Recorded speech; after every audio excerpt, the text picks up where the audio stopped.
The June 17th, 2025 regular scheduled board meeting to order. I've asked Commissioner Perkins to lead us in the prayer, and then Commissioner Mobley is going to lead us in the pledge. If y'all would, please stand. Let us pray. God, our Father in heaven, we come this time, this hour, God, to give you thanks and praise. We thank you, God, for how you have blessed us and you kept us. And Lord, we want to thank you, dear God, for being this great nation. We thank you, God, for our leadership, dear God. We thank you, Father God, for allowing us opportunity to share and to help these people in our community, in our county, dear God. As we look upon this board in a mighty way, dear God, you bless us, oh God, one by one and name by name. And God, we pray, dear Heavenly Father, God, look upon our officials, dear God, look upon our departments, look upon our workers, God, and continue to keep them safe, dear God. And Lord, we give you the praise and glory. And we thank you for your Son, Jesus Christ, dear God. Thank you for all things. In Christ we pray. Amen. Amen. Amen. Pledge allegiance to the flag of the United States of America and to the republic for which it stands, one nation, under God, indivisible, with liberty and justice for all.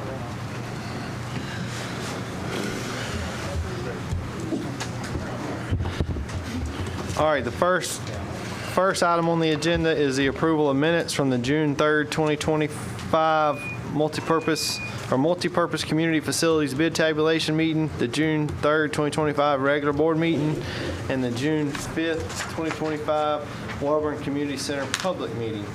I have a couple corrections on those, Madam Clerk. On page 9 at the bottom, there was a, let me get to it.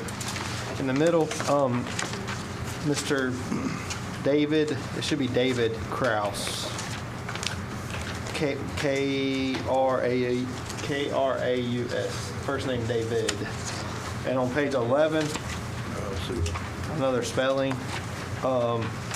Middle of the page there, it said scoring team would include Joel Foreman. That should be F-O-R-E-M-A-N. Which minutes is that? Which minutes? That was on page 11 of the June 3rd regular board meeting. Of the regular? Page 11 at the bottom of the page, not the book and page question number at the top, but at the bottom.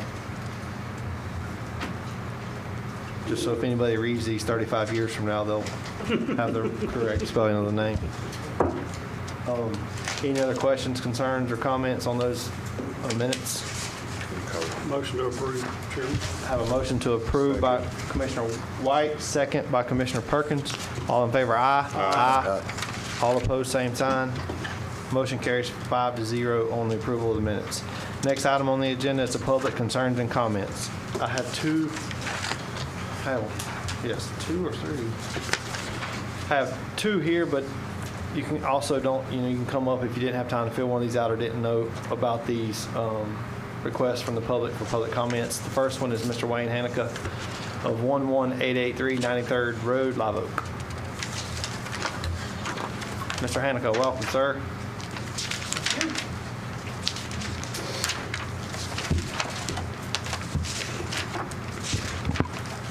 Good evening, gentlemen. As part of Concerned Citizens of North Florida, we're continuing the good news and information for the citizens of Suwannee County.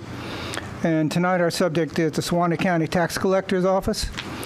The Suwannee Tax Collector's Office, hands down the busiest office in Suwannee County.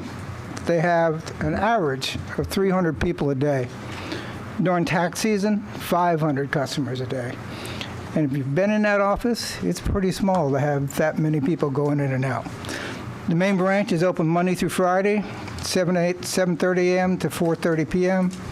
Branford office is open on Tuesdays. Dowling Park is open on the first Thursday of each month.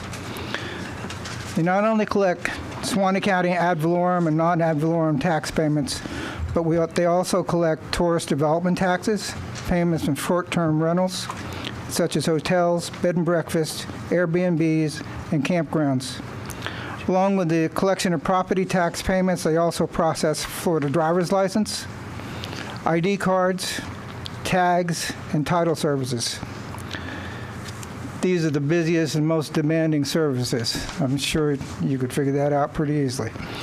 They also do Florida hunting and fishing license, Florida birth certificates, and disabled parking permits.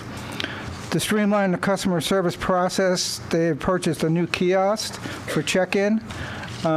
It's pretty amazing. You just go in, check in, It automatically tells you when the next person is available. So you're not sitting there for hours trying to figure out, well, when am I up?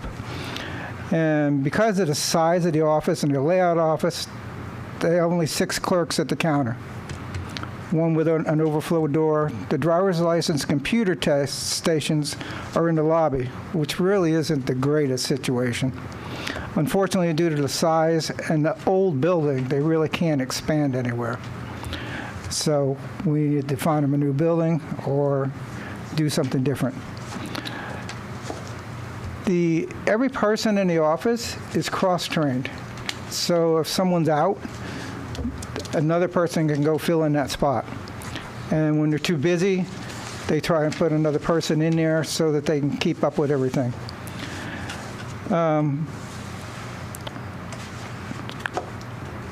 It's funded by the fees they collect with very little cost to the residents of Suwannee County.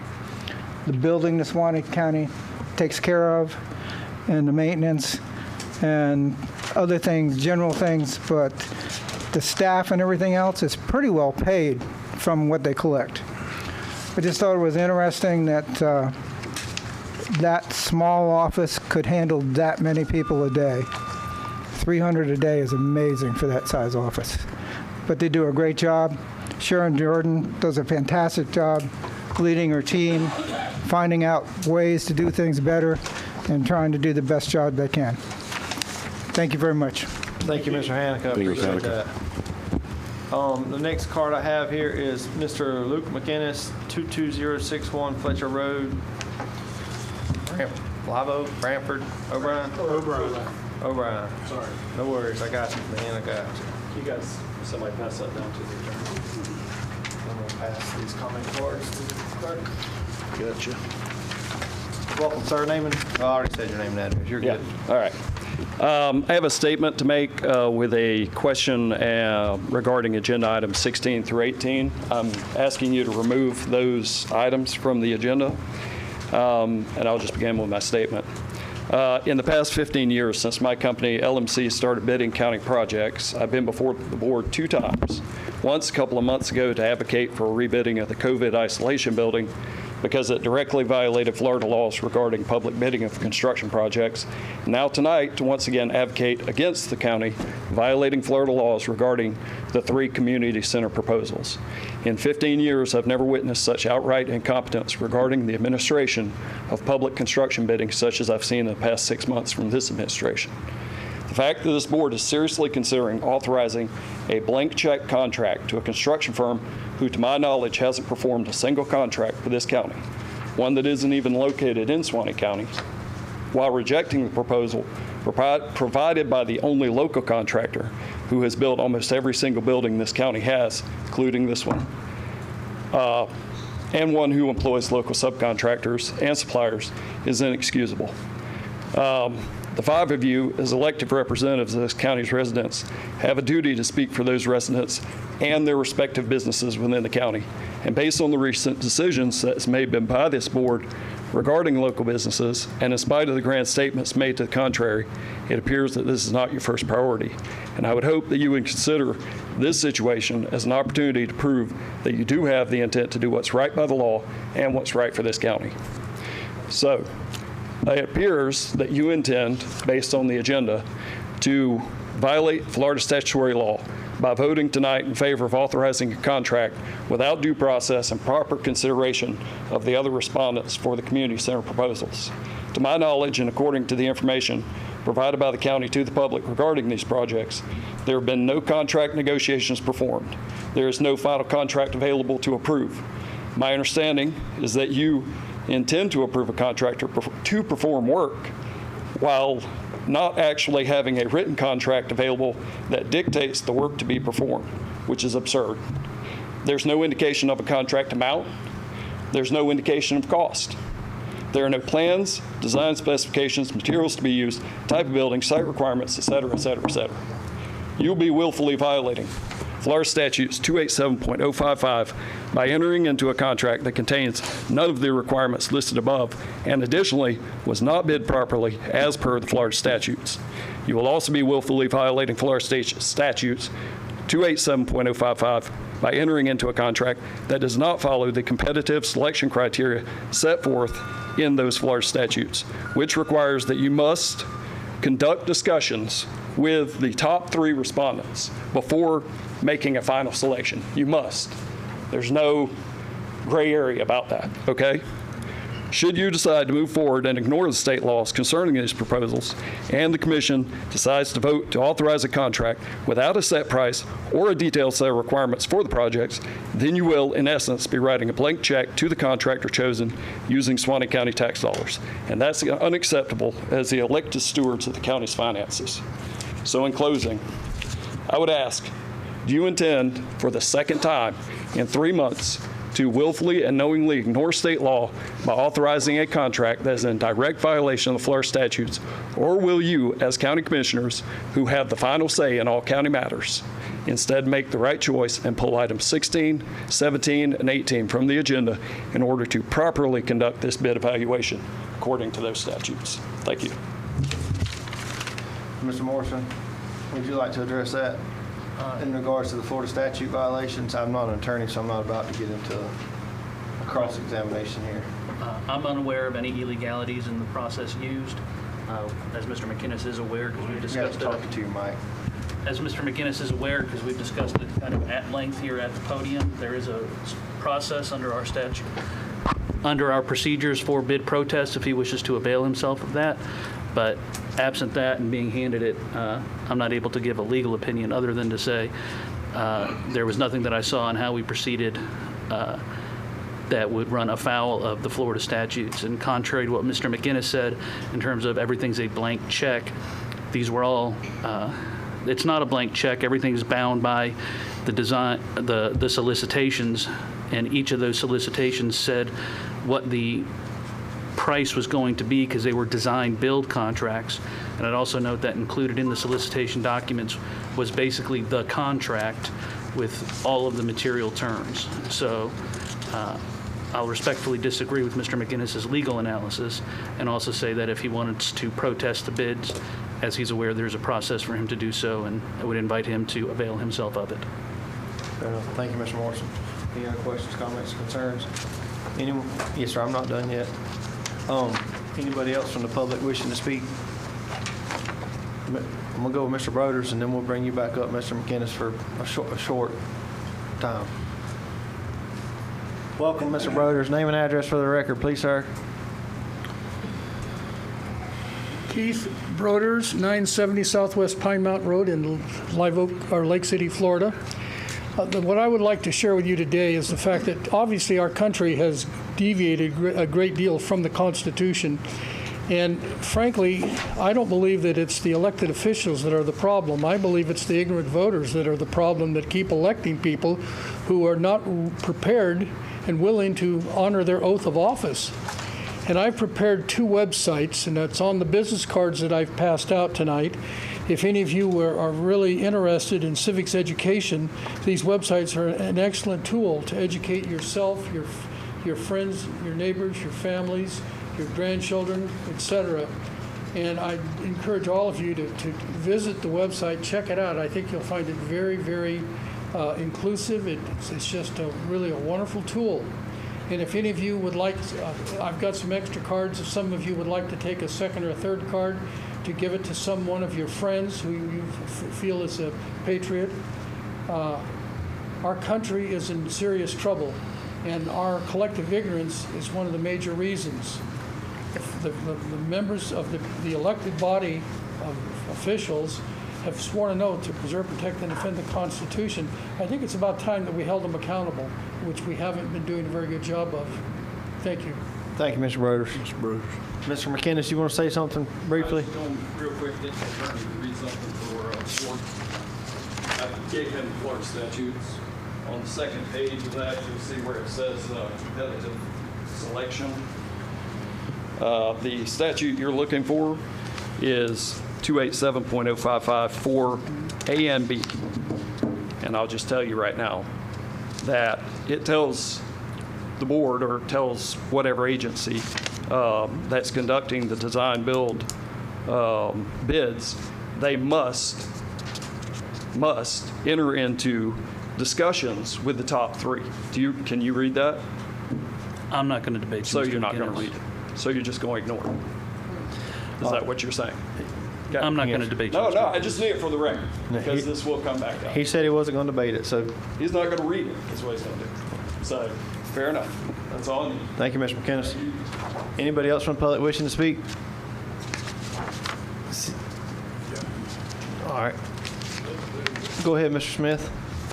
Name and address for the record, please, sir.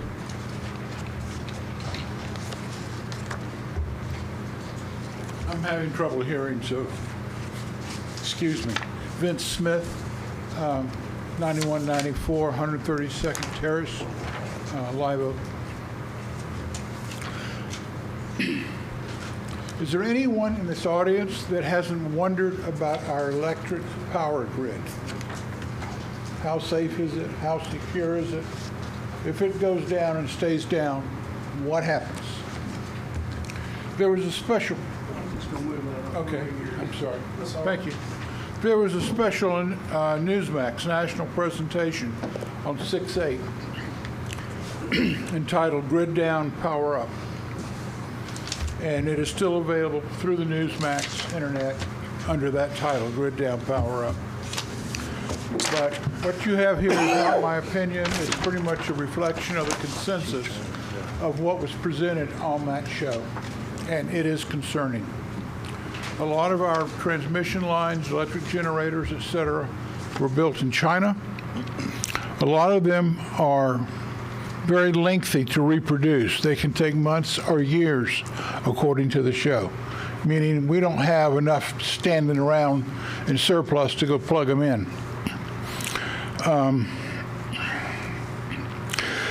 It can be, our electric grid can be affected by natural events such as solar flares and those types of things. Can also be affected by individual attacks, a rifleman shooting out transistors and insulators, or it could be a national attack. But what they're saying is that in the article show, what they're saying is we've not been sufficiently informed on this by our leadership, and that we need to ask our leadership to please pay attention to this.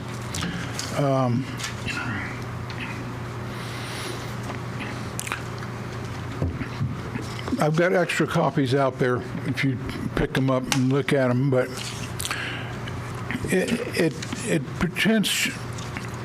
potentially solar flares, which are natural made, can take out our electric system, our grid down, and it could take months or years to repair it. It would not be a good thing for civilization, as I think everybody can already conclude. Consequently, I'm asking the board up here, if they review it and if they agree, to please send a letter to the governor requesting his attention to the matter. We have a good governor, I think, that's been very responsive to a lot of national issues that have generated to Florida, and I think this should be one of them that we should be paying attention to. That's all. Thank you, Mr. Smith. We'll get with you after the meeting. I'm sorry. We'll get with you after the meeting, or come see me after the meeting. Okay. Thank you all. Mr. Clapper. Thank you. Welcome, sir. Name and address. Moses Klepper, 14581 102nd Path, Live Oak. That same thing Mr. McGinnis was talking about, I had some notes on that. I'm lost. I don't know how anybody could read the packet and understand what went on, other than the four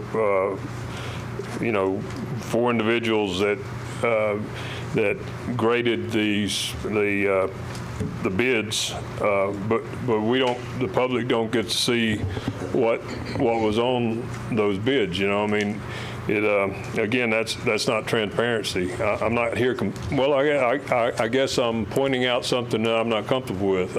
If we want to be transparent, which we should be able to see what's going on.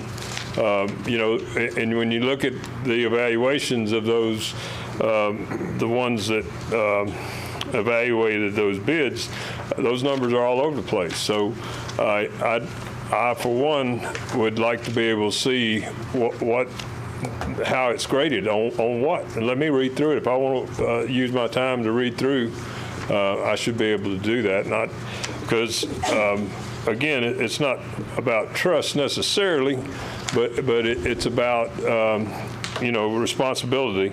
So, and the other thing was, oh yeah, on item 13 on y'all's consent, I run numbers on that as well, and really I could see where y'all's idea, that's on the compactors.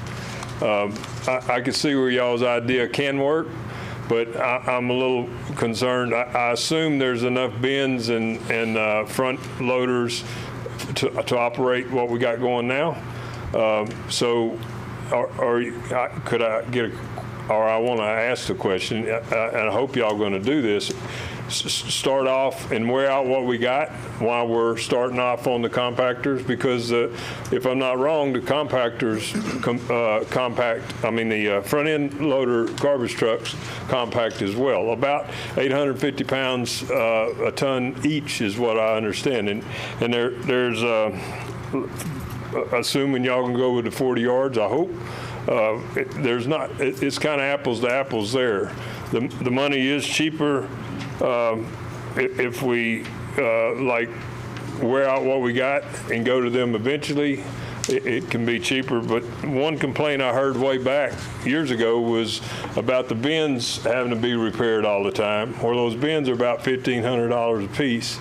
Those compactors, $50,000 a piece. I don't know what the container costs, but they're going to wear out as well, those containers. So you could do, for $50,000, you could do like 30 or so bins.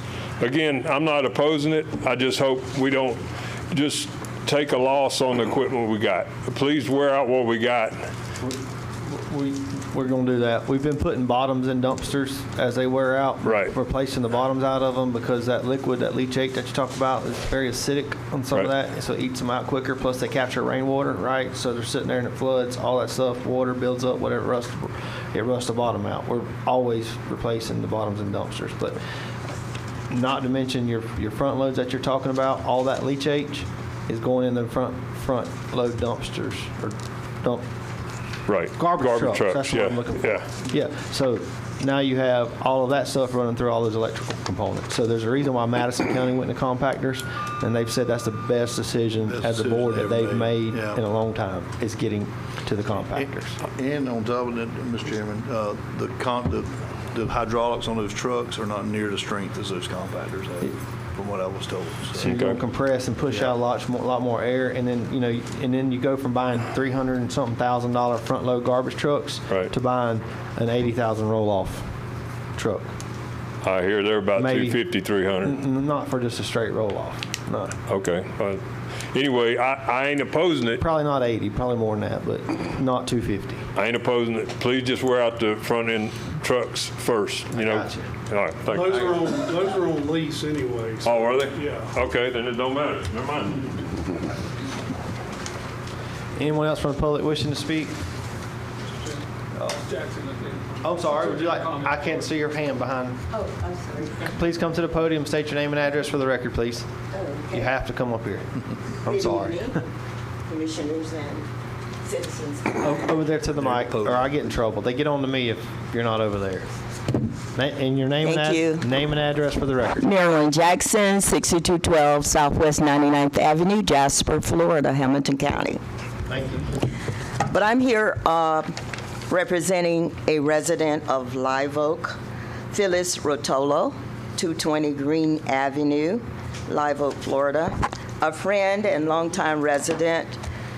She asked that I stand in for her due to medical issues she has, and to share that the drains and sewers in her and other neighbors' yards are very full, and debris and no tops. Tops are missing, cracks are just completely without any type of covering. and every time it rains or not, they have chaos. The sewers basically have no tops, allowing debris to stand, and as well as dirt, and even a palm tree is growing in one of the sewers over the months that she has observed, and she has pictures attesting to this fact.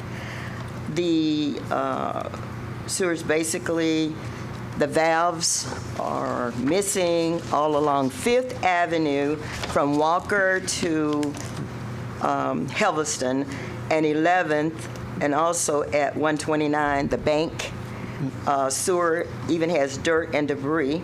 And that's the one with the palm tree growing in it. Miss Jackson, right? Yes, sir. Right.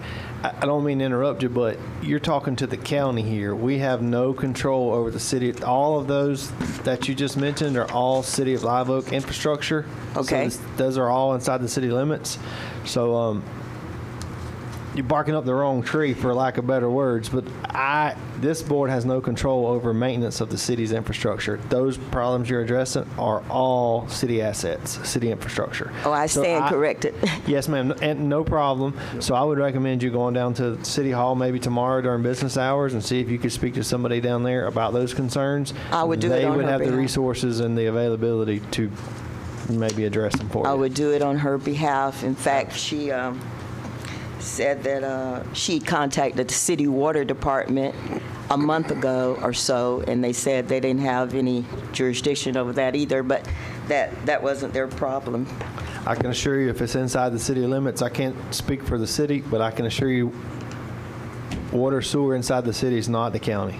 Okay, I appreciate it. If I could and help I'll- you, I certainly would, but I would go down maybe to City Hall in the morning Okay. during business hours and see if somebody down there can help Thank you. Yes, I'll ma'am. call her later and let her know. Yes, ma'am. Thank you for coming. You're so welcome. Yes, ma'am. Thank you very much. Anyone else from the public wishing to speak? Seeing none, I will close public comment. Next item on the agenda is consent agenda item, or consent agenda. We are going to pull items number, Mr. Chairman, we have time-sensitive items. oh yeah, that's why we got a lawyer. Keep us in line. We have 2 time-specific items. And they're item number 19.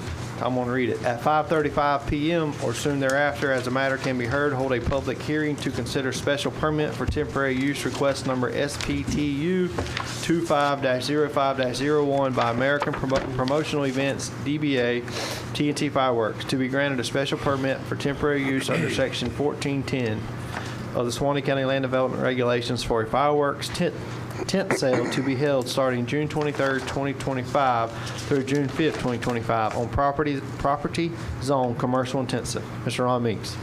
Mr. Chairman, board members, I'll try to be brief as I can. This is not a surprise or anything different than we've done multiple times.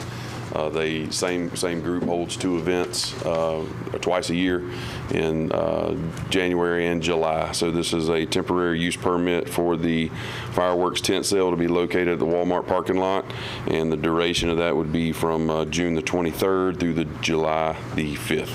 So you have a resolution in your packet for approval if the board so chooses to adopt that. If not, if you have any questions of me, I would enter the file into the record at this time. Shouldn't you have also been sworn in? Probably should have. I promise you everything that I've said is the truth. Do you swear affirm that everything you said was Yes. true? All right. See that, Mr. Morrison? There's a good thing you got a chairman. On occasion. And admitted as one.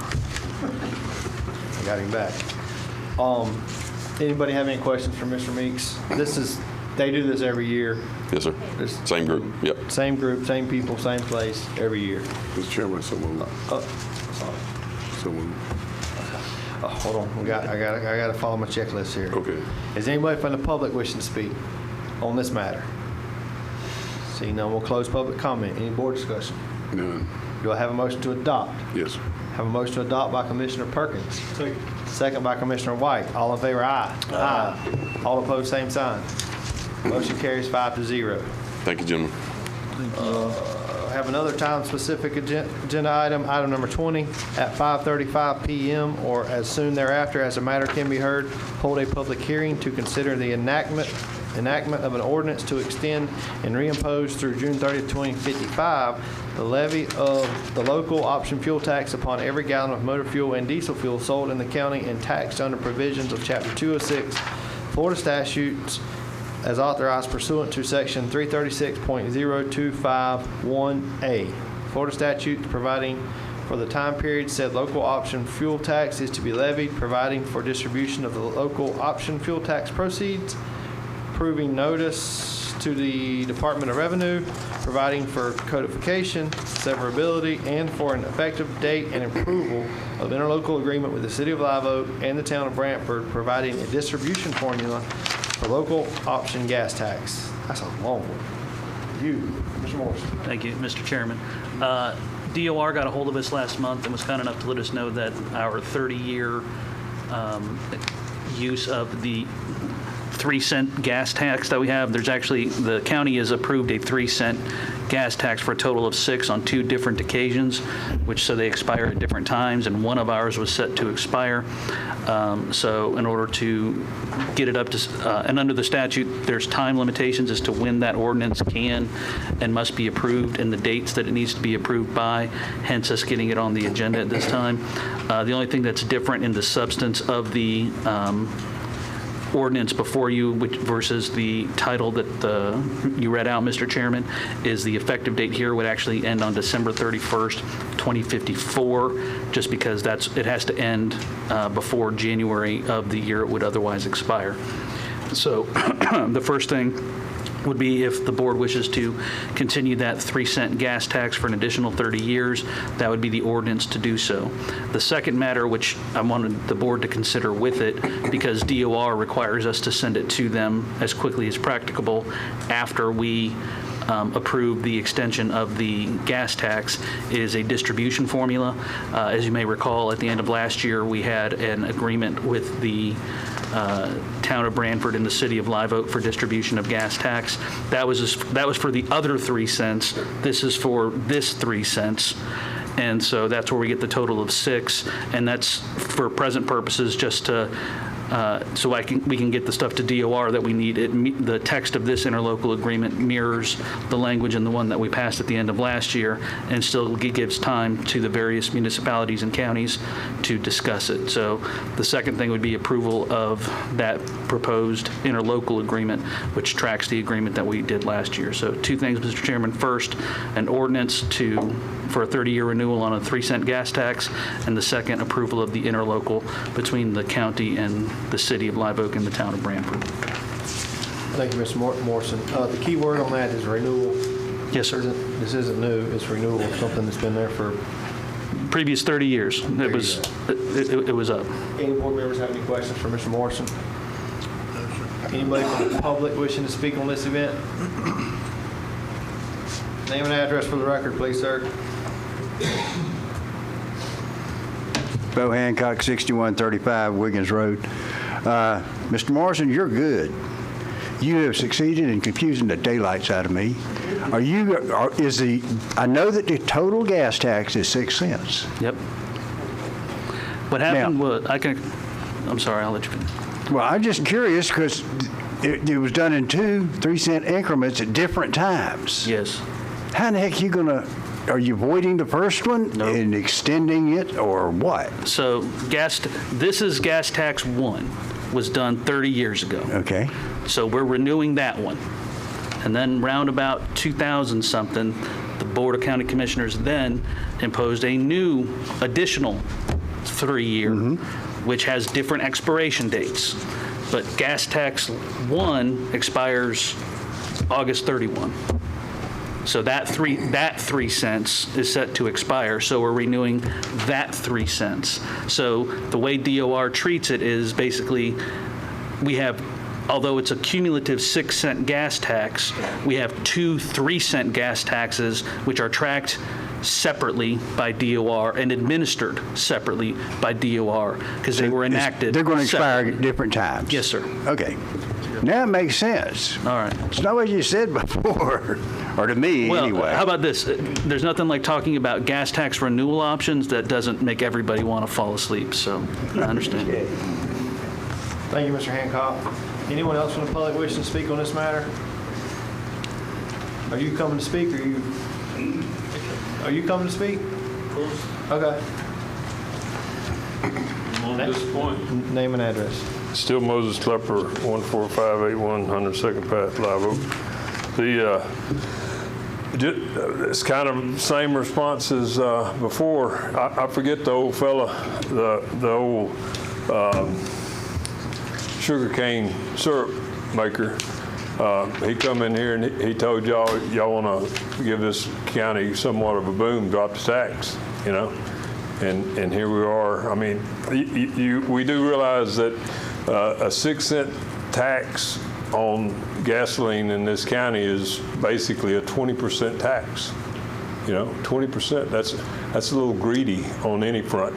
You know, our government. That's like income tax for a lot of the people in this county. You know, so I think instead of looking to renew, and I was looking, I thought it expired in '39. That's gas tax 2.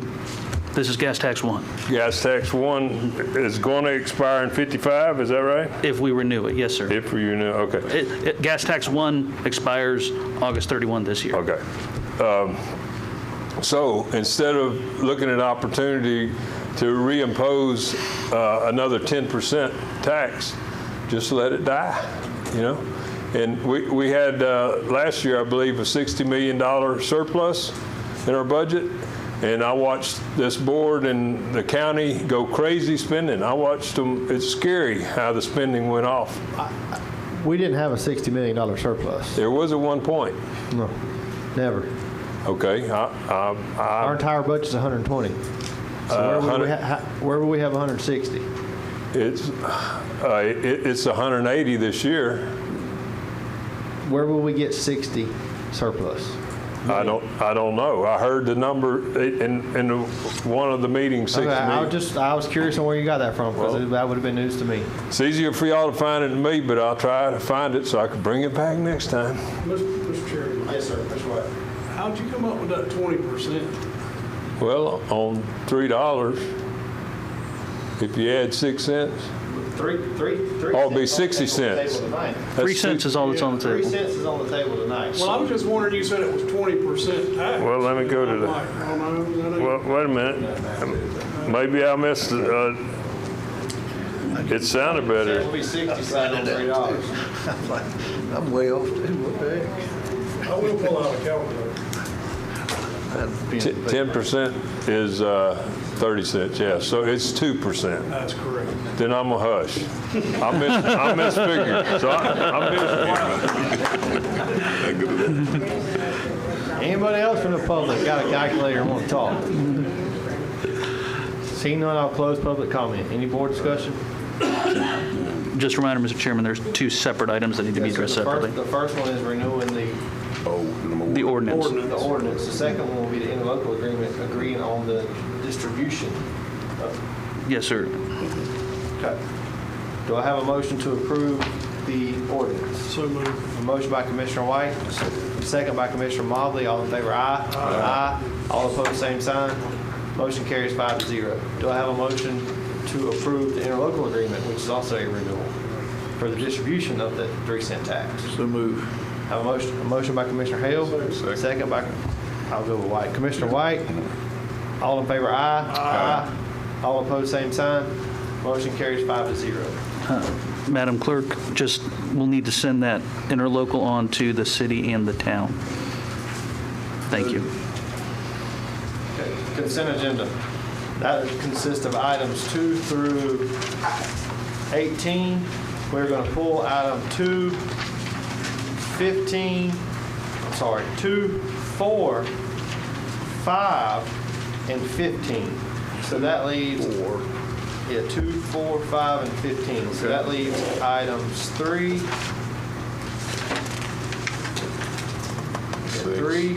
then 6 through 14, and then 16, 17, and 18. Any questions, comments, concerns, or do I have a motion to approve those items? So moved. I have a motion to approve by Commissioner Perkins. Second.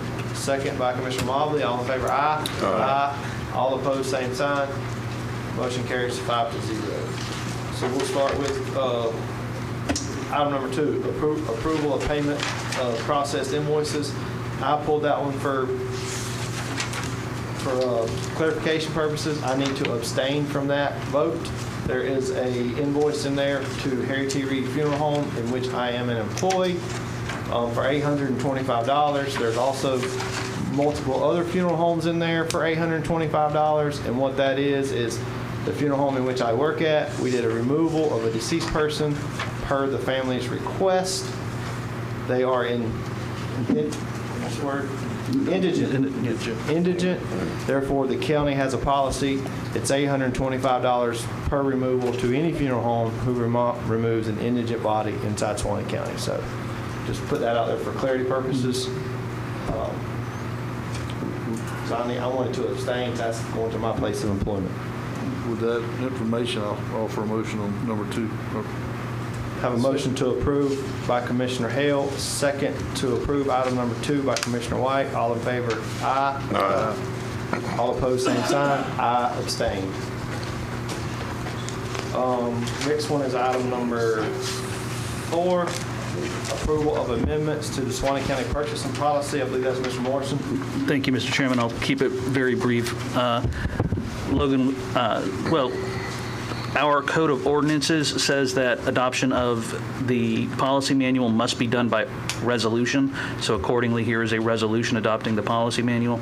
Since it wasn't included in the agenda packet, I'll just briefly read it out loud for the benefit of the public. And it just says, a resolution adopting and approving procurement policies and procurement policy manual.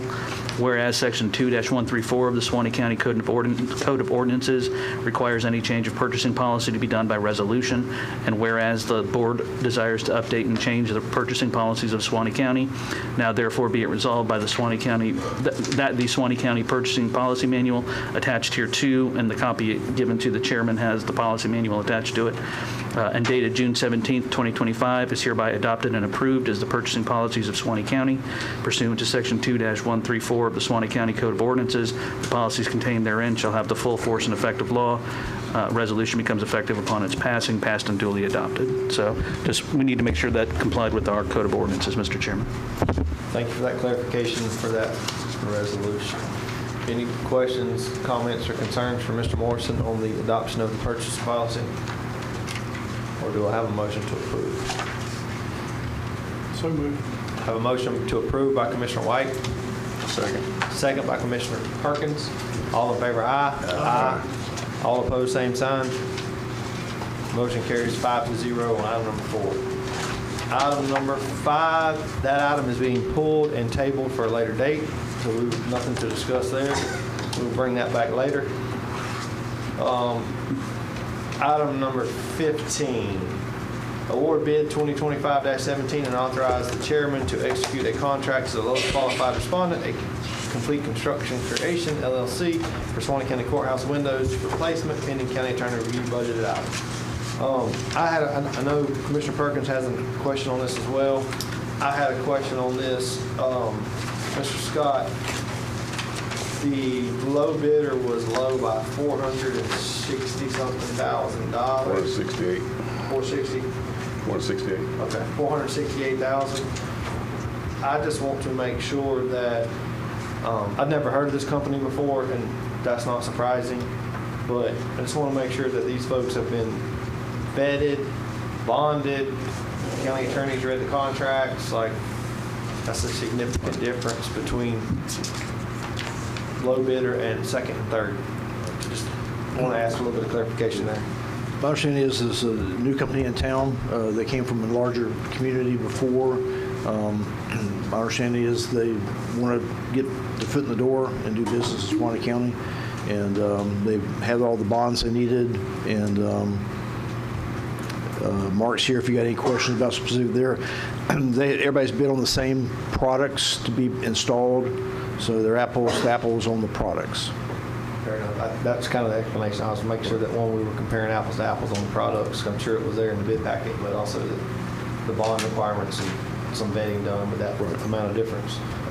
Commissioner Perkins, you had a question as well, I believe. Yes, sir. That was some of the questions I was concerned about. Was during the bid conference, was everything detailed out and spelled out, and they understood the proper materials going to be used to put in this building. I know it's the courthouse, it's a historical building, And I was just wondering was that if there was bidding, like, I think you're asking for ballistic glass to go in like in the judge chamber, and you wanted impact glass insulated in the other parts of it. Right. And it was from, I think, Anderson Windows. Right, yes, sir. And to make sure they are.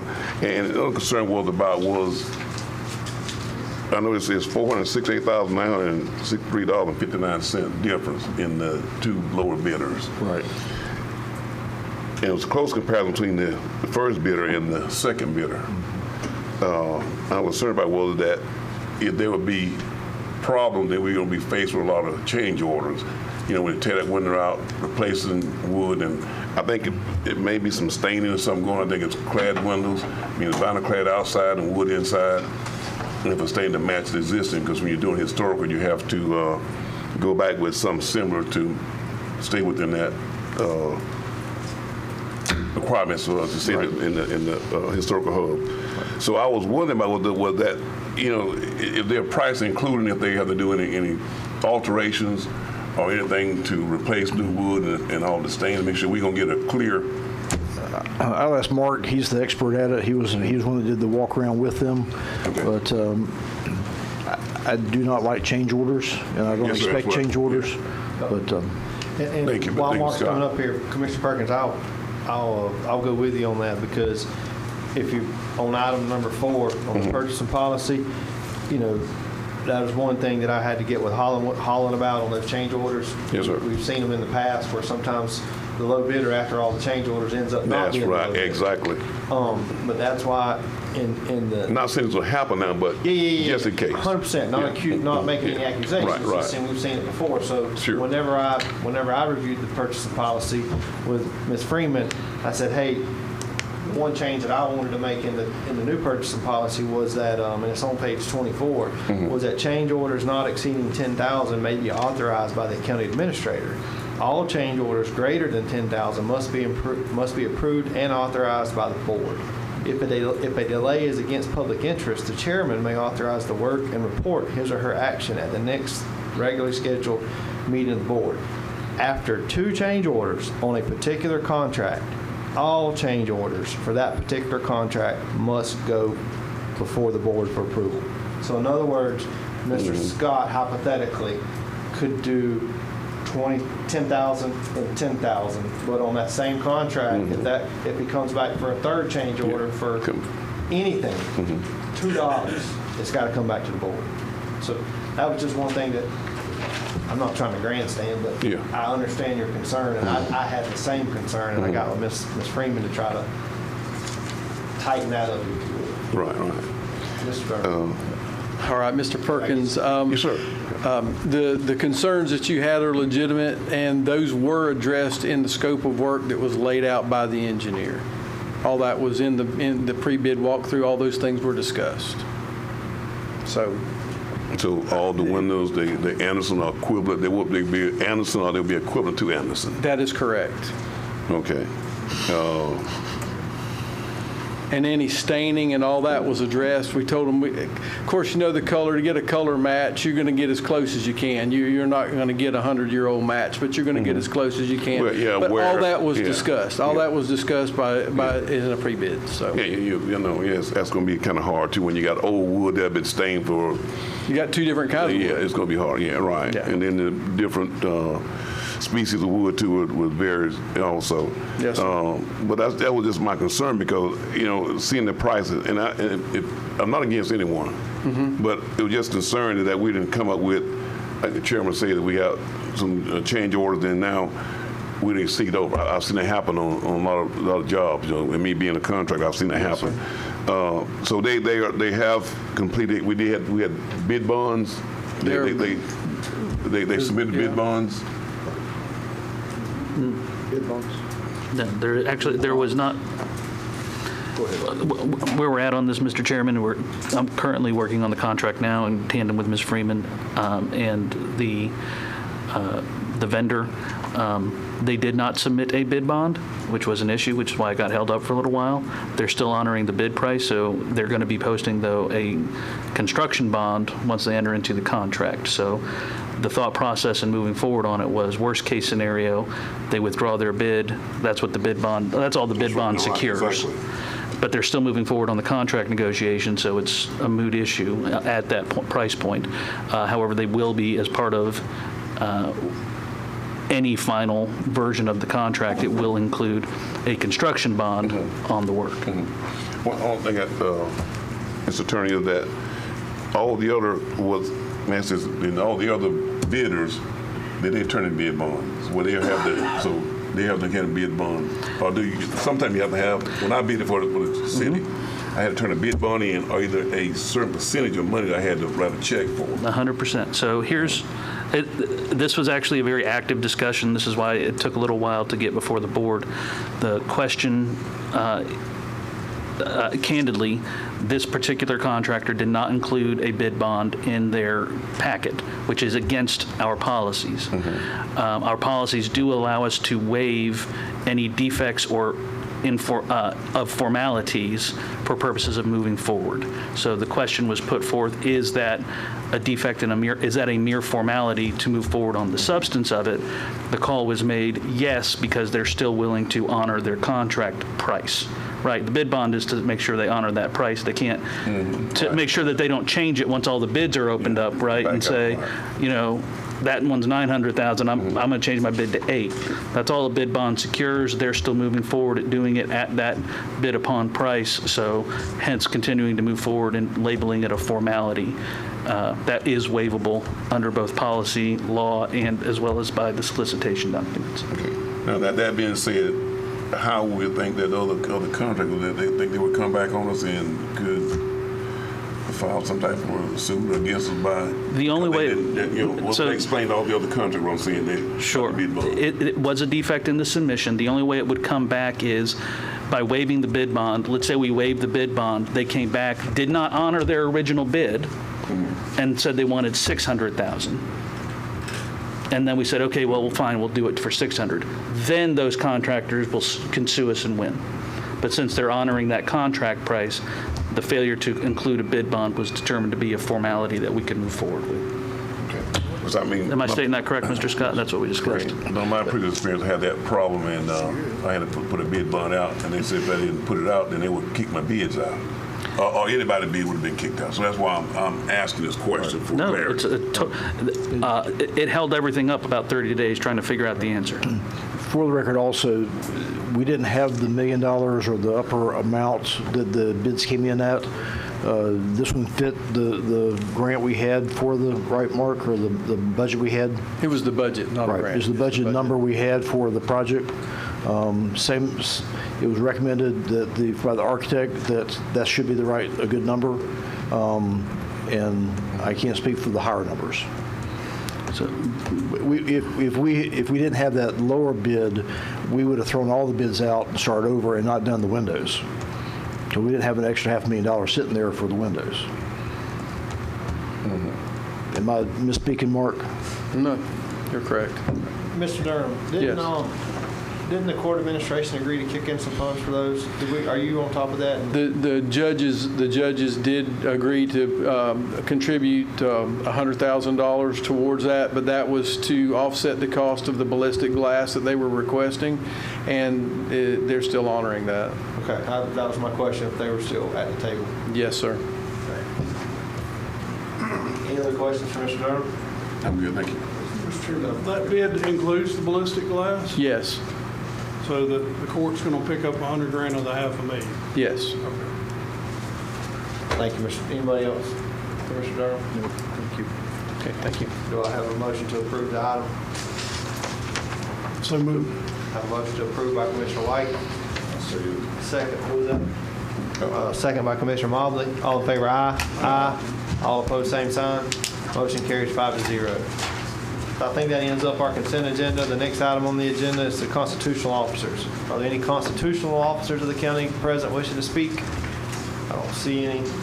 Staff items. Are there any staff members present tonight wishing to speak?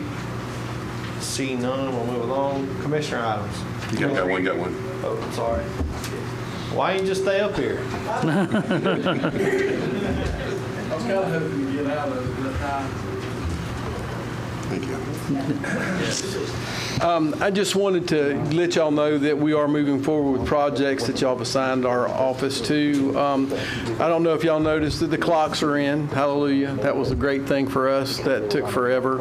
And the lawn and the landscaping is underway now, and I know y'all are probably hearing stuff about that too. We're getting ready for hurricane season again, and let's keep our fingers crossed that we won't have to utilize those assets this year. So we're getting all our generators ready and everything in place for this upcoming season. But I just wanted to give y'all a heads up to where we were. We've changed some lighting out in the library, and to help reduce costs there, we should show about an 80% reduction in lighting cost in the regional library here in town, and we're making moves towards doing the same in Brantford. So I just wanted to give y'all a heads up what we were into. Appreciate it. Good job. Anybody have any questions or comment on that? Nope. Okay, thank you, gentlemen. Thanks, sir. Keep up the good work. Yes, sir. Any other staff members? All right, next item on the agenda is commissioner items. Any commissioners have any items to bring forward to the board tonight? I do not. Nope. County Attorney, Commissioner Morrison, do you have any items? I do, Mr. Chairman. Two things. First, just briefly,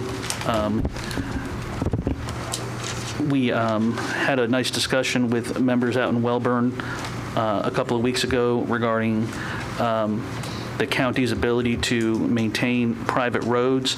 For that, I prepared a memorandum which really does, tooting my own horn, a good job explaining the law and where the county's position on that has to lie. And copies of that memorandum are out front for members of the public.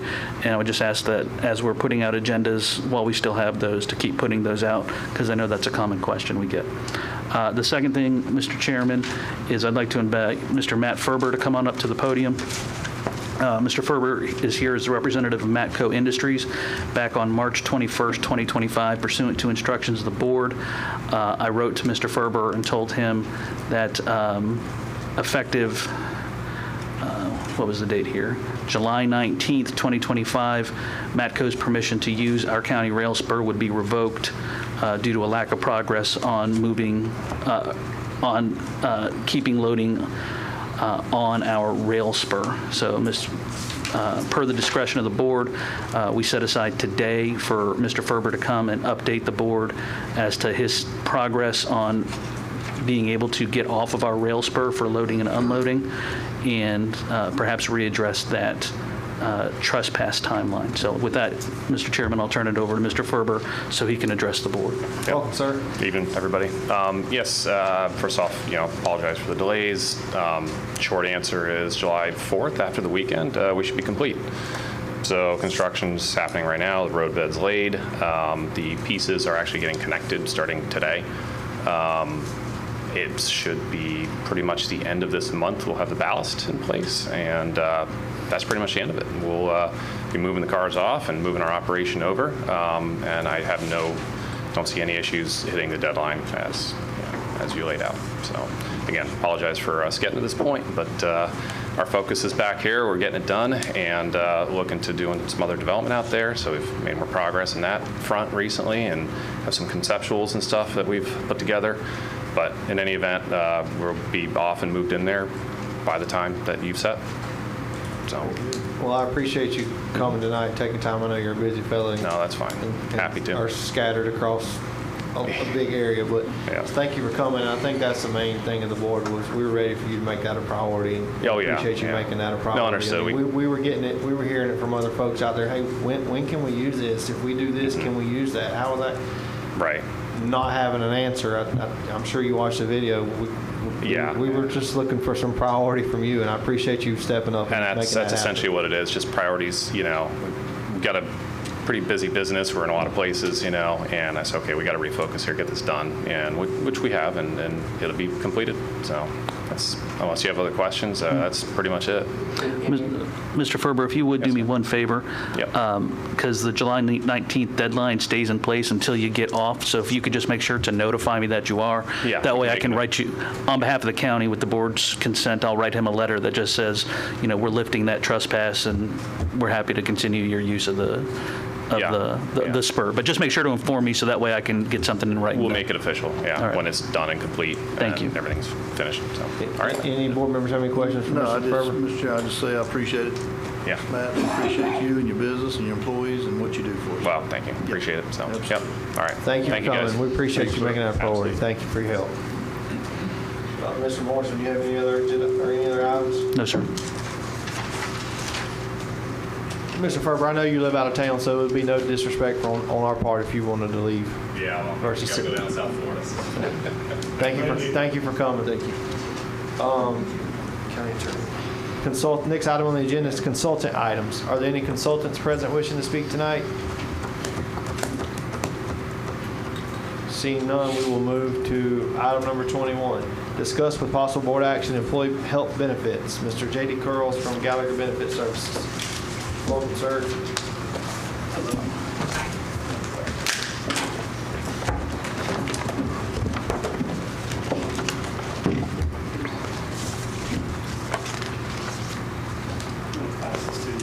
Yep. Thanks, sir.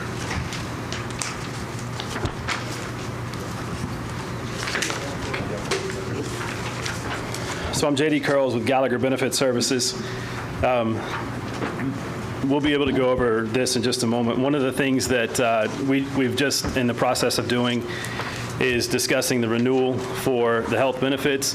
We met with the insurance committee the other day, went over the renewal options, and born out of that meeting, there were some concerns that Commissioner White had and wanted to bring to the board just so he can, or we can show some possible options for employee contributions going forward, if there is any.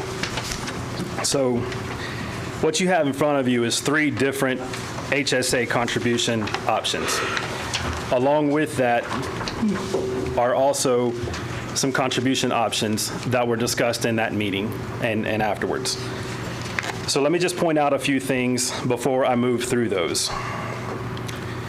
If you'll see in the top left box over there, that is the 3 plans that the health insurance is offered to the employees now, these 3 plans, with the new plan being that blue options 5192, 5193, which would be replacing a plan 3160, yes, 3160, 3161, which are both HSA compatible plans.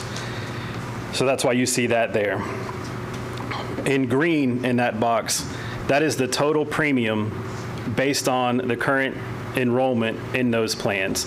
So it comes to $4,677,482.88.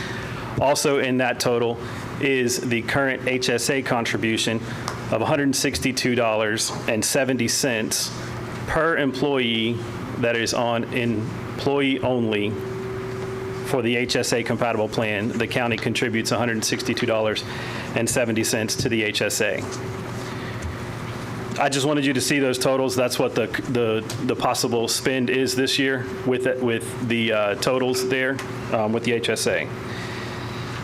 If you look down at the bottom left, where it says 2025, 2026 payroll deductions, current 3%, what I want to point out, because it's on both of those, in the committee meeting and prior to the committee, there's been some discussion of helping out family, getting a lower cost plan for families.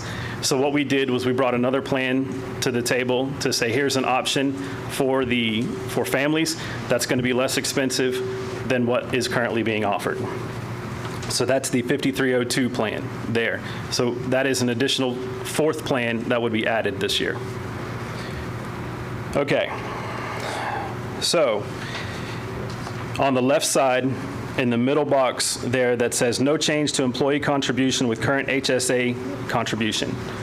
So what that is that's making no change to the current current employee deductions, meaning the amount that the employee pays per pay period, and keeping the $162.70 per month HSA contribution from the county for the people that are on the HSA.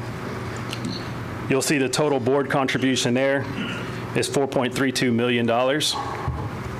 The employee contribution is $244,798 for a total of $4.67 million.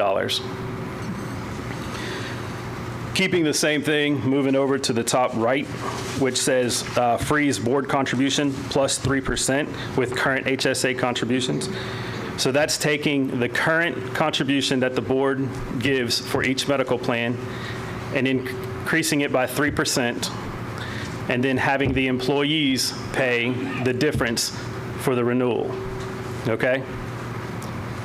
You can see there that the board contribution would move to $4,254,178.47. The employee contribution would move to $423,304 for a total of $4.67 million. Let me back up for a second because I forgot to mention this at the very beginning. And it applies across the board for all 3 pages. The HSA contribution is built into the total board contribution. So whatever the total HSA contribution for the year is built into the board contribution there. The third option on that page is employee contribution at 3% of the current HSA contribution.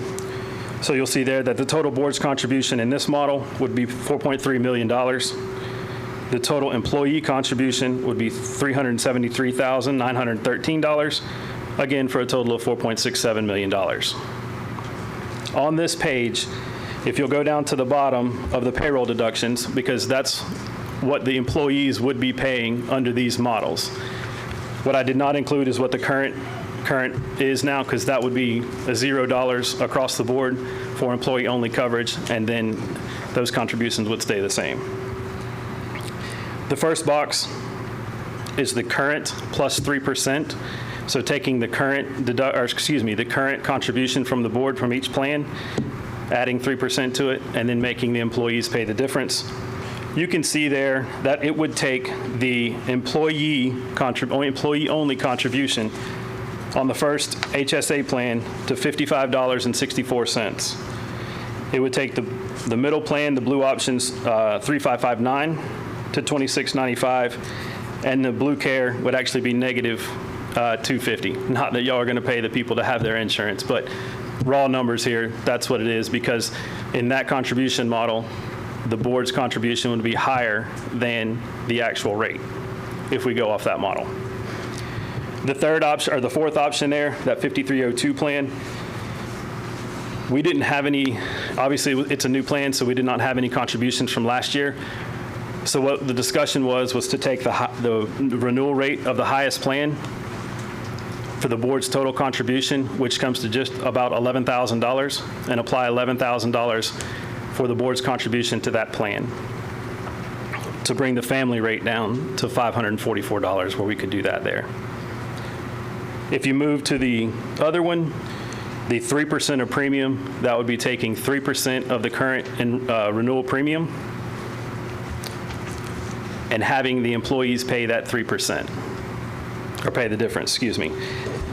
So that would make the 5192 plan $11.31, the Blue Options 3559 plan $13.67, Blue Care 60 $12.99, and then the Blue Options employee, we wouldn't be offering that for the employee-only plan. It would be a family plan. That 5302 is going to be just a family plan, or dependent plans.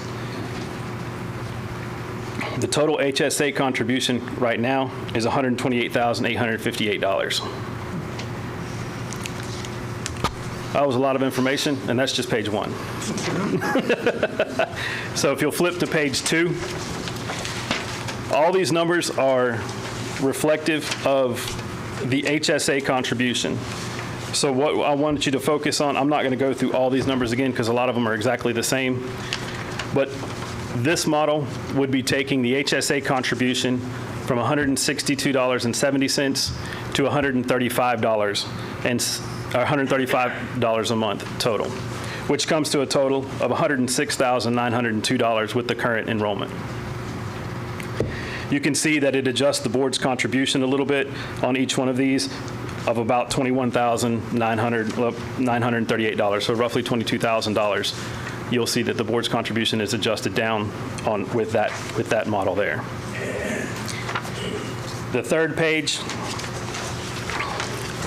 this is with a contribution of $107.55. And the way that we arrived at that number is to take the two plans, the two PPO plans, which is the Blue Options 03559 plan and the Blue Care 60 plan, the employee-only rate, taking the average of those two costs and subtracting the cost of the HSA plan, which is how the original $162.70 was made back before I worked here. I'm not sure how long that has been. Do you have any, remember, 7 years ago? 7 years ago. So that's when that one was made. And then the board has voted in the past to keep that the same going forward.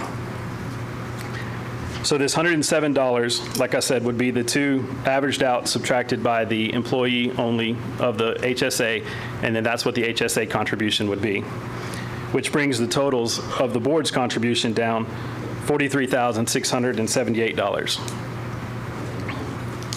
So again, that is a lot of information that I've given you in a short amount of time.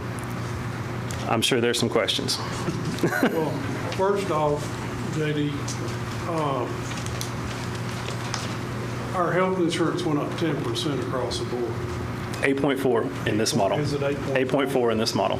So I had JD pull together some numbers, just three options here that I came up with and the committee came up with that to look at the employee having to pay some of this, and because we went from $10,000 per person to $11,000, roughly $1,000 per employee, and so these were the options that we came up with, and it's just for you to review. The board, I just wanted the board to be aware of what this cost is and what we're paying, and to try to come up with some options to lessen the blow. So that's what you have in front of you.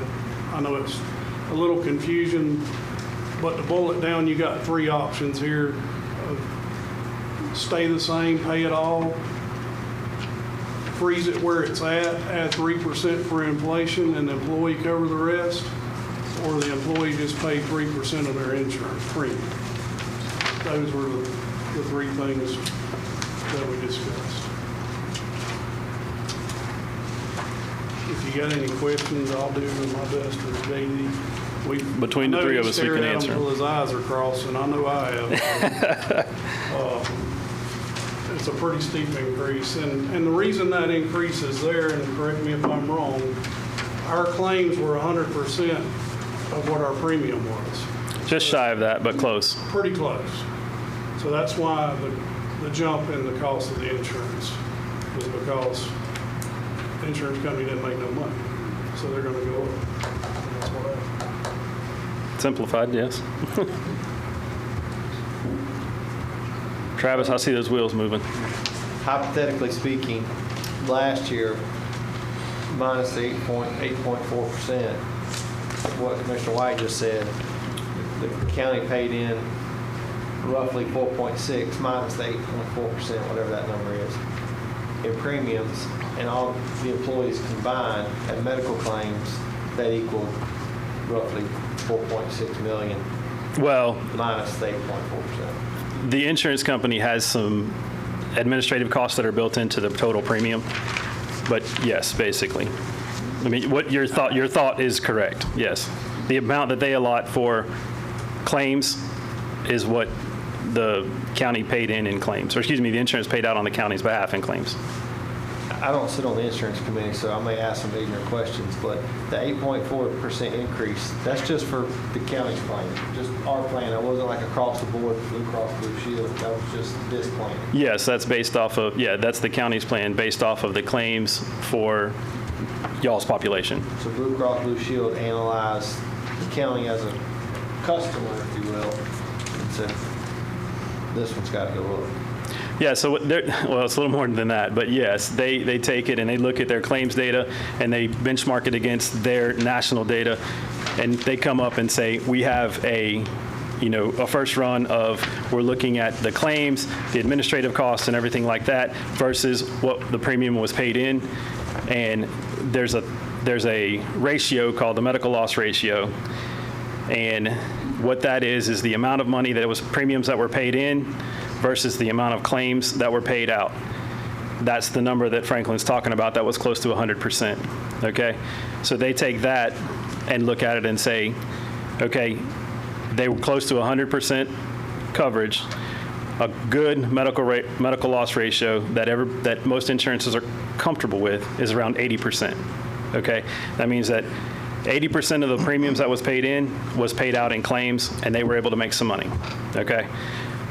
When that medical loss ratio goes over 80%, then that's where increases start to come in, okay? And right now, when we pulled the initial renewal, it was at 99%, and then the next month and subsequent months, it has gone down a few points, which was able to give us some, negotiating power to say that it's coming down, but it was still sitting at about 95 or 96%, which is what is the reason why there was an increase of 8.4%. Just out of curiosity, what had it been the previous year or year before that? I'd have to go and pull all of them. If you give me a second, I can tell you.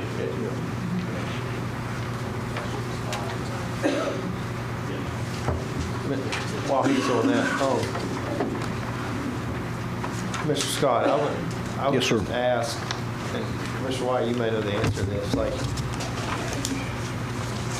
how aware are the employees of the cost? I mean, you hear it all the time, people don't work for the government, albeit Suwannee County, the state, or the feds, whoever, for their pay. They work for their benefits. How aware are our employees about the cost that it causes? I mean, is that something that they talk about, or it's just...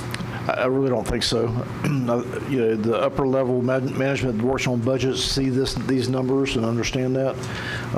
The average employee looks at their paycheck. I understand. And if any department has got any other opinions, I'd be glad to listen. Well, if you do that $11,000 premium for the health insurance divided by a full year's work, 2,080 hours, that's roughly $5.20 per hour for every employee. On top of what and I'm not here to, I just want the board to be aware. I just couldn't let it go unchecked without you guys being aware of what the premiums are and how much it's costing, and without some discussion on this moving forward. I just we came up with some options to put out here to see what it looks like, and leave it up to you guys to make up your mind. Commissioner Hale, to answer your question, Thank you. over the past 9 years, the highest increase has been 10%, which was 9 years ago, and the lowest increase was a negative 5%. So for an average of about 3.2% over the last 10 years. So historically speaking, we're looking at one of the larger increases this year. Yep. And Commissioner White, I would say thank you for bringing this to our attention. You do sit on the insurance committee. So, I mean, this number's a cost, and I don't think we're about to make any decisions tonight on any of this stuff other than talking about it amongst ourselves and the public and Mr. Curls. Those are definitely big numbers. They are. Well, big population. A lot of employees you're covering. How many do you have? It was just about 500, if I remember right. 420? Sorry, 420. 420 employees at 4.6 million. Mr. Chairman. Yes, sir. Commissioner Perkins. Mr. Kerr. Yes, sir. With the price increase, so what are like the major medical and your doctor visits, how does that affect that? That's still being the same? The coverages? Yes. So yes, for the most part. On the two What the insurance committee decided to do was we presented them options with the current plans as they were, making no plan changes, no coverage changes to anything. We also presented them with some alternative plan coverages, okay? So if you'll see here, and I'm just going to call them by the numbers, 03559 and Blue Care 60, those plans would stay the same. So those coverages would be the exact same as they were, okay? What we are doing is, in this model, replacing the HSA plan, which was numbers were 3160 and 3161, with the 5192 and 5193 plan. Okay. Yes, in that particular plan, there would be some changes to the coverage for the employees, such as deductibles, out-of-pocket maximums, things like that. The other thing that we did was we were adding that 5302 plan, so it would be a completely new plan for families or people with dependents that they could select. And it has different coverages than the other plans. Did that answer your question? Yes. Okay. That plan, we put it on there to give the employees something that was more reasonable to cover their family with, but it's a catastrophic plan is what it is. Mm-hmm. It's got high deductibles. It's just saying you got some insurance, basically.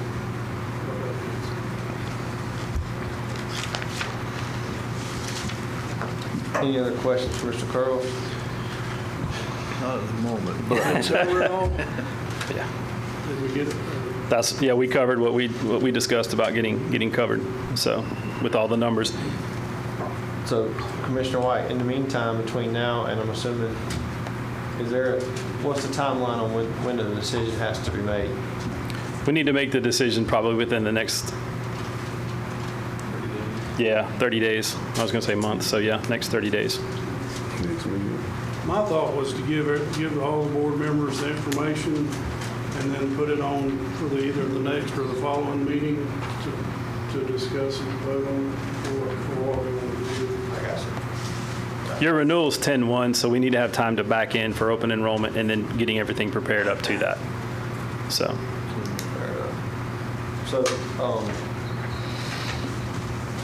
Mr. Scott, can we put this on the agenda to discuss on the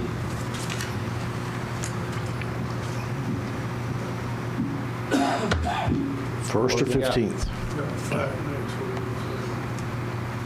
We got, July 1st is the next board meeting? Yes, sir. And then we'll have July 15th. Can we do July 15th? Sure. And the reason I say that is July 1st is the week of the 4th of July, and I don't want any board members may be out of town. That's a popular vacation. Or if any of you folks may be out of town. I can be there on that day. So can we do July the 15th? Sure. Mm-hmm. Yes, sir. Thank you, Commissioner White. Thank you, Mr. Curls. Thank you, Mr. Johnson. No problem. Next item on the agenda is item number 22, discuss with possible board action, SAFER grant application. Chief Dan Miller.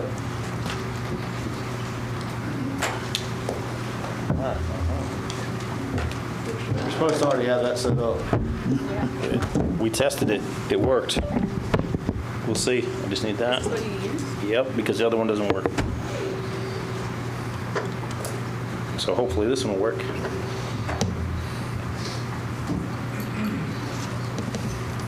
Oh, come on. Nope, not that. You're smarter than you look. Wow. I was impressed too. I don't know that I could have done that. Here's my show. Tim sitting over saying he did it. All right. Thank you for allowing me this time.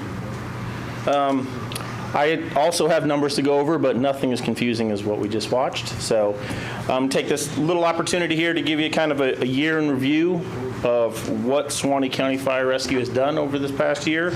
Mainly a lot of the things that I've done since I've been here for 11 months now. So this is going to cover the June 1st, 2024 to June 1st, 2025 time frame. Suwannee County Fire Rescue's handled a total calls for service of 8,794.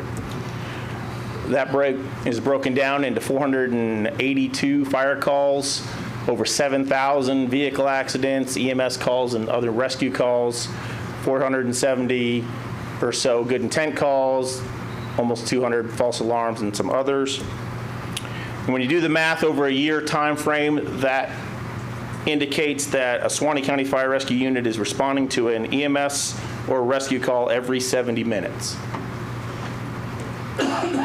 This next slide, we're going to break down that 482 fire calls that I was talking about. That breaks down into a total of 69 structure building fires, 70 vehicle fires, 250 plus brush, grass fire, wildfires, over 80 trash fires, and 7 that fall in the other category.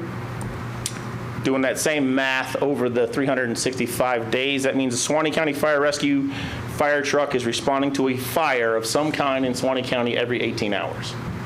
Somewhere in this county, a truck is going to a fire. All in all, when you put it together, we are responding to a call every 59 minutes, whether it's a fire call, a medical call, an accident, something. Pretty busy, and only getting busier. So I got here 11 months ago, and one of the first things I did was conduct a SWOT analysis of the entire department. Dove into the budget, dove into our resources, dove into our revenue streams, our span of control, our safety, everything. Met with every employee, found out what works, what doesn't work, where we need to go, that kind of thing. If you remember our very first meeting, I kind of had it all on the board there in my office. You saw that.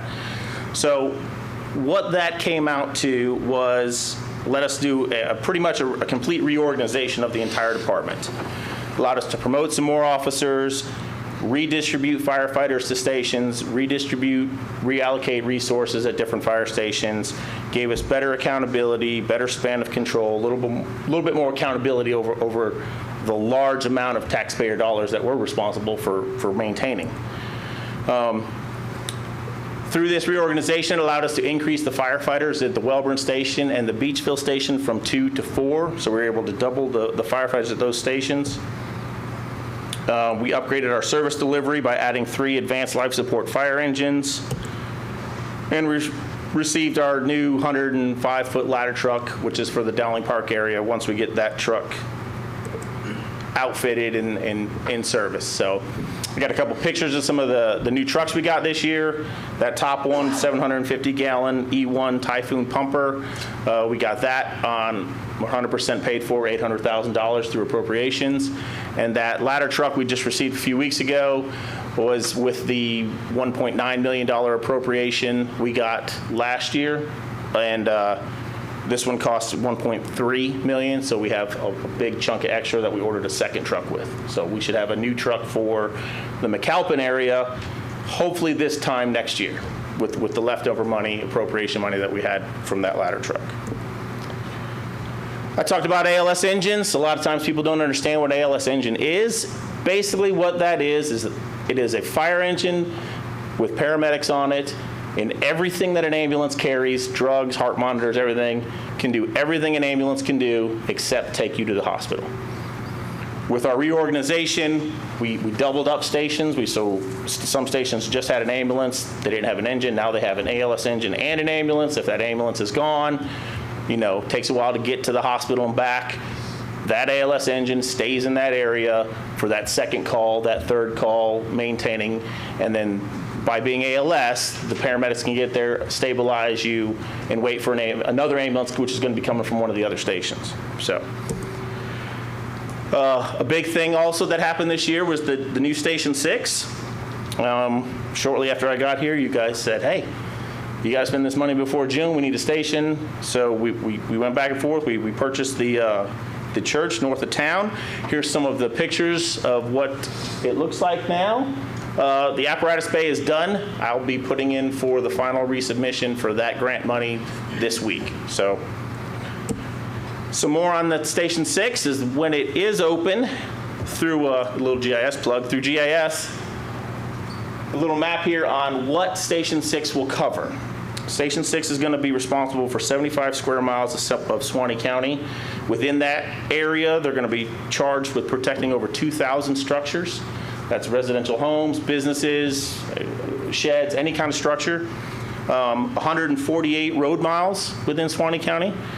So all in all, just over 3,000 parcels and a total value of over $338 million in property value that Station 6 will be responsible for trying to protect in this county. Station 6, as you know, will be the only Suwannee County fire station that is currently north of the railroad. It should be complete, and our tentative day of being able to open will be around September 1st.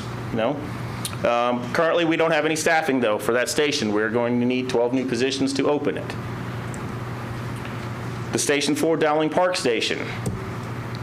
It is currently the only fire station in the county that does not have a permanently staffed fire engine or ambulance. I'll explain a little more of that here in a second. It has 2 to 3 personnel per day, depending on vacancies. And what I meant by not permanently staffed is because currently the way that station has to operate is depending on what the 911 call is. If it's a medical call, they all jump on the ambulance, they go. Fire engine's left there unmanned. If it's a fire call, they all jump on the fire engine, they leave. Ambulance is left there unmanned. That, like I said earlier, that with the other stations, by moving things around, we were able to keep that back up there because if they do get a medical call in Dowling Park, which is rare, just kidding, pick up the patient, drive to the hospital, do your pass on with your doctors, your nurses, and then get back. It's about an hour, good hour and a half, depending on traffic, things like that. So, and I bring that up because about 3 weeks ago now, we had this fire in Dowling Park. This was on the first floor of the 6-story building there. Fortunately, the crews were in quarters, so they were able to get there really fast, and they were able to contain this fire, as you see, into the kitchen and put it out, no problem at all. I'd hate to think of what possibly could have happened if they would have been on a medical call and then gone, and now you're waiting an extra 20 minutes or so for a fire engine to come from Live Oak or from O'Brien or from McAlpin. So that was one of the critical pieces that during our SWOT analysis we found that we needed to start moving these assets out and around to have that backup crew at each one of the stations. So I know on the presentation it said SAFER grant, which is what we're getting to now. That's our staffing needs. Come budget season, next month, we're getting it. We're going to be coming to the board and asking for 15 new positions in order to open the new Station 6 and add that 4th person to the Dowling Park Station so that station can be brought up to the same level of service that the rest of the fire stations have with a staffed ALS fire suppression unit and an ambulance. So this is the big question, right? How do we fund these positions? So ever since I got here, like I said, I've been looking at everything. I come to the meetings, I hear the concerns from the citizens, and money's tight. And my whole career, I've kind of always thought there's other ways to fund things.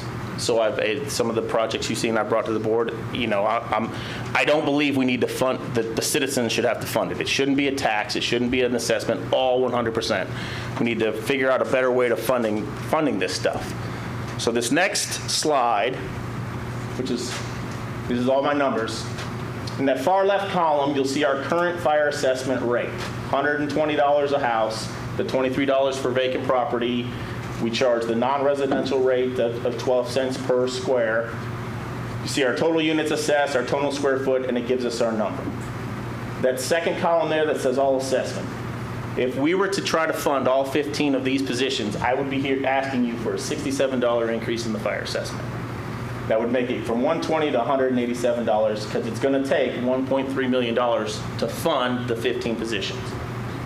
Well, part of my digging over this last year and trying to find out ways to make different revenue streams was a few months ago, the new ambulance rates.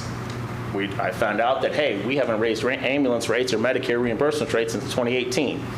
You were gracious enough to approve that. that generates over $400,000. That change alone is generating over $400,000 a year, which is going to bring bring the ask down to only a $48 increase to fund the positions. The next slide, the next column, the Medi-SAR, that's Suwannee Air Rescue, our helicopter. That partnership with Air Methods is going to generate over $250,000 a year. That brings it down to needing only a $36 increase for these positions. And earlier today, you just approved the new interlocal with Branford, which is going to reduce it, which is an $80,000 revenue stream. So it brings us down to our total ask to fund these positions is going to be a $31 increase in the fire assessment. So that's what here. That equates to 8 cents a day or $2.58 a month. So I hate asking the citizens for money, but this is as low as I can get it right now. I plan on doing a whole lot more digging next year to try to find other revenue streams. I got some other ideas on some things we can do. Leads us into the SAFER grant. So the SAFER grant, when we went over Station 6 back a few months ago, I mentioned SAFER grant, and what that was is it's a FEMA grant that allows fire departments to increase their staffing levels. The federal government, if you're awarded, will give you the money for the positions you ask for, and then sometimes there's a match, sometimes there's not a match. This year, this should have been done by now, but because of admin changes, FEMA was on a freeze, so they just recently opened up the SAFER grant applications again. Our deadline to apply, if we're going to apply, is July 3rd. And this year, it's a 3-year grant with a yearly match. So if you look at each position, it costs just over $91,000 for every firefighter. Our match is going to be, for year 1 and 2, would be 25% of that, so around $23,000. Year 3, it bumps up to a 65% match, so about $59,000 per position. So all in all, if we ask the SAFER grant for 15 positions, it's $1.3 million, like we talked about earlier. Suwannee County's year 1 and year 2 cost, the 25% will be $343,000. That year 3 cost that will bump up to 65%, which would be almost $900,000. Then year 4, they're ours. We have to fund those 100%. So in conclusion, I have 2 requests. My first request would be for board approval tonight to apply for the SAFER grant for the 15 positions. If we get awarded, I would have to come back to ask approval to receive it, to accept it. So, and then my second request is going to be next month when you guys are setting your preliminary fire assessments for the year, that it would reflect a $31 increase in the fire assessment to cover this cost, should we not get the SAFER grant, or we do get it and then we know we're covered when it's over. You have any questions for me? I'm sure we do. So on the SAFER grants, yes. I'll start first. On the SAFER grants, the $31 increase, is that if we do not get the SAFER grants? Yes. So the $31 increase will cover our costs for 15 new positions. If we get the SAFER grant, when will you be notified? That we should be notified before our September budget meetings. Okay. Which I think you could change. You can, whatever you set next month, you can always change by then if you felt like it or we had to. So, Mr. Chairman, just to go down, but you can't. Yeah, you got to start high and can go down. Yeah. Right. That's right. You can never change. You can always go down. You can always go down from what you set next month. Go above what you set. What you set the preliminary. Correct. At. Hypothetically, if the 31 goes through, and you do get the SAFER grant, what are your intentions to use any additional surplus? So I could use the excess for across those 3 years that subtract our match. I could use that to knock out some of our major capital projects and get them finished, finishing the new fire stations, things like that. So then when it's time for us to absorb the 100%, the big money capital stuff is paid for, done, new stations, renovations, whatever needs to happen. So in year 4, when they're those 15 positions are completely yours. If you get them, year 4, the county's 100% responsible for them. That $31, not account for inflation, Correct. will cover it. It's already going to cover it, yes. Any other board members got questions for Chief? Thought you did a good job, Chief. Very good. I appreciate that. Very informative. Mr. Chairman, Dan, tell us about the improvements. I know we've talked before about McAlpin having issues there. I know Dallin Park is not staffed. It's a facility that we've talked about along different times. What's your priorities on making improvements? You're talking about like the capital improvements at the station? Right. Okay, so again, in my budget presentation, my budget for next year, you'll see I have currently with the Station 6 project, assuming we don't hit any major roadblocks between now and finish, I'm anticipating having about 500 or 600,000 left over. I know you told me it better be 200,000. Well, I can't do 200. I think I'm going to do 600.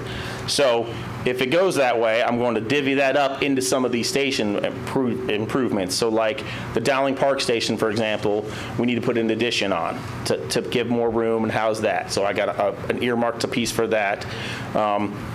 My plan is to hopefully start construction on the new station in McAlpin October 2nd, pending the budget approval stuff. And then work on appropriation money to finalize that the following year. The Beachville station needs some things, they need a new septic tank, a second bathroom. I mean, they're in a house, I think, from the 60s, and it's pretty bad down there. The Wellborn station needs another awning out back because we have a truck parked out back, just something small to protect the weather. So we got some ideas happening. I'll know more come budget season for the headquarters on a complete renovation, new kitchen, living areas in there. But I might have another plan with our helicopter company. There's some other options there that might help us out with this station here. So that's it. Any other questions for It's Chief? just, Chief. Go ahead, Commissioner Franks. To get the 16 staff members you need, how are you planning to go about getting those 16? How am I going to hire them? Yes. I mean, how you going to locate those 16 people? Oh, well, it's, a few months ago, there's Captain Albritton, he's kind of took under his wing doing a recruitment type of committee. So there's about a handful of firefighters that go to these colleges, the schools, graduations, and they just sit there and they just recruit. They do an amazing job. We are actually fully staffed. All of our positions are filled, and it's been years, I guess, since that's happened before. So, and I have a stack of applications sitting on my desk right now. So. Have you seen? Go ahead, Commissioner. Well, alluding to this is that you're not talking about the school. The high school project I told you about? Yeah, the opportunity. Yeah, so we have all kinds of options. Like, we want to get into high schools. It's a little late for this year, but by next year when they graduate, we have working with Suwannee Valley Economic Development people, where I can get kids 18, they graduate high school, I can send them to the lady over there. She pays for them to go to school, get certified.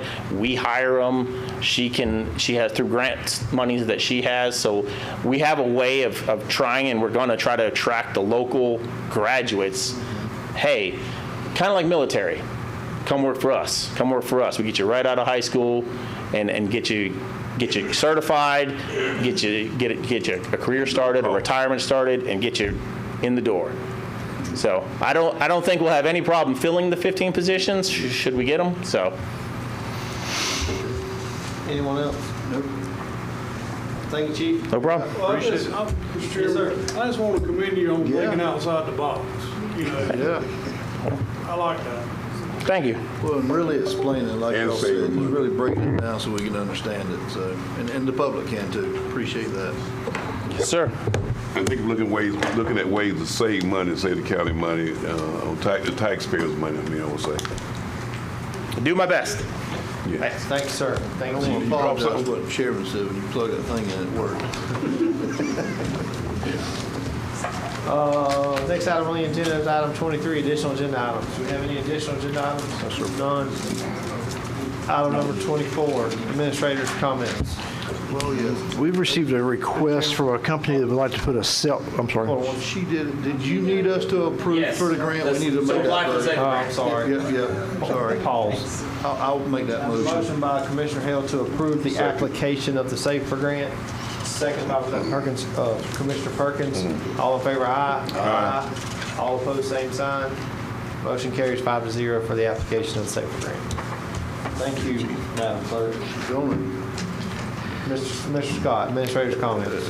We've had a request from a company who would like to install a cell tower on the fairground property. There is a location that would not be in our way, but they want to do 200 foot, but 200 foot will not work because of the airspace. Just want to see if you had any interest in us pursuing that. They'll be paying a monthly fee for that. If we move forward, I'd ask the board authorize the county attorney to negotiate and work through the details along with staff. I don't like the way they look, but I know we talked about trees before, Mr. Klepper, but it'd be toward that back tree line, toward the east side of that back property, about where the COVID building will be built. They're behind the arena, on the north side of the arena. If we went that route, it's a little bit of revenue, but once it's there, it's there. So just feedback, and we'll move forward or not. Well, as we've discussed before, the location chosen by cell phone tower communication companies is out of our hands when it comes to the FCC, correct, Mr. Moore? No, sir. What's out of our hands is the approval process, but since we're a landowner, same as any other private landowner could say. That's what I'm talking about. Right. That's what I meant. Yeah. So in terms of the regulatory approval of it, our hands are kind of tied, but same as any other landowner, we could say, no, we don't want a tower here. That's what I meant. Yeah, so so we're here in a landowner position. Where I was going with that is if there's a communication company that has designated a need and they picked our site, if we say no, hypothetically, they're going to probably still have a need there and they're going to pick another site. So, Well, Mr. Chairman, I guess my question would be, like you said, Mr. Scott, when it's there, it's there. How would that, and I know we don't know, but let's think about it, how does that affect any future development for us in that area or growth? Is it sitting at the Coliseum somewhere out that way? Where do you? You're echoing real bad. Yeah, I'm sorry. Where was the area they wanted to do this at? It'd be, they proposed several areas, and we said no on a lot of them. Where we said it could work is along the tree line, just off the tree line on the east side of that open field. I forgot the gentleman's name that owned it before, the past Mr. Palmer's property. But about midway down that, so when we were next to the arena up there, it'd be further to the north, about halfway through approximately. I'll just say one of the things, Mr. Moses was not far off. I got to see my first tree. Jacksonville, 95. Yeah. Yes, I follow the tree first. Look at it closer. It's crazy. I don't know. We certainly can negotiate and get back, look at numbers and see. To me, it's not really about the dollars. You don't want to turn dollars away on that monthly fee, but we should be making a decision based on, a few $1,000s a month, for revenue. yeah, I think that's exactly right. I think you need to at least talk to them, see, one, how long they're looking at, what's the lifespan of that, how long they want it there. Number two is, what are they proposing? Right. Hey, one thing, I'd like to know where the coverage is going to be, because I know just beyond there, they go out.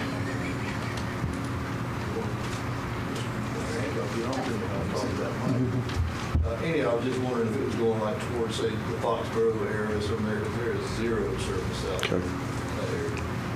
We can check on that. Yeah. Any other questions that you've got? If you don't have them tonight, shoot them back to me. I'll follow up with the company and just get more information. You usually have done studies about coverage, but like Mr. Morrison said, we're the landowner. We have control over that. If it was somebody else's land, we wouldn't have any control. So we'll bring about more information. Thank you. Just a reminder, the local mitigation strategy meeting is going to be Thursday the 19th, 10 o'clock at the EOC. We got an email from Heather today. She couldn't be here, but I want to let us be aware of that. The bonfire project for procurement is working well. We had like about 120 folks registered for that program already. We had a project coming up, and they sent out over 600 emails to different vendors to get bids in for those other projects. So I think it's going to be a win-win for us. We talked about having vendor lists before. This is the best way we can do a vendor list is to do it this way. That's all I've got. Any other things y'all got? Any other questions? Any questions for staff? For Mr. Scott. Thank you. Mr. Scott. Thank you. Last item on the agenda, board members, closing comments. I don't remember why. Hale. Well, I won't Commissioner Hale. If you don't mind, Jimmy should have got up here, but I won't call him up here. Just, come up and talk about it, please. You were present when the NFEDP meeting we were at. We had a good meeting the other day. Who are you guys at, by the way? I had a conference. I couldn't make it. Mr. Perkins area, you missed a I had a conference. I was. I'm gonna get y'all cut out so you can take it with you, and when Perkins gets his picture took, you put it outside. He'll be in good form next week. Yeah, great meeting. Gosh, we had, 130 plus people there, I guess. So it was over in Lake City at Mr. Patel's new hotel. So, those meetings, you guys have all been there. Some out in the audience have been there too. But a lot of good stuff on economic development and grant opportunities. And we actually made some contact with some folks I think are going to be able to help us here on the county side at that meeting as well. So that's an interesting development. But I guess, I just want to say I appreciate you guys supporting that group. Miss Diane and Jeff do a great job. And I don't know of a project that's come to Suwannee County, at least a major project, that they haven't had a hand in helping us. And so supporting that group's a really big deal. But on a personal level, thank you for been the chair of that group for the last 3 years, and that was my last meeting as chairman, so I'll still be on the board, but I won't have all the responsibilities. So,